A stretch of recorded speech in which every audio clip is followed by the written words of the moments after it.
শুভ দুপুর সবাইকে। 12টা বাজে আর দেখো আমি হাতে চকলেট নিয়ে মানে চকলেট খেতে খেতে রান্নাঘরে এসেছি। কাকিমার মতো রান্না বান্না করে দিয়ে গেল আর আমাকে কাকিমা পেঁয়াজ রসুন সবকিছু কেটে দিয়ে গিয়েছে। এখন আমি কি রান্না করছি জানো তো?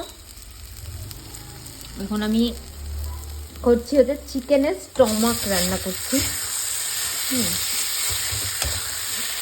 অ্যাকচুয়ালি এটা আমার ফার্স্ট টাইম, মানে মাংসর সাথে মানে সাধারণত চিকেনের সাথে যে কচকচিগুলো দেয় সেইগুলো তো খাওয়া হয়, বাট এর মধ্যে না একটুকু মাংস নাই, শুধু আছে স্টমাক, শুধু কচকচি আছে। আর এই 4টে আলু ভেজে রেখেছি একদম অল্প করে।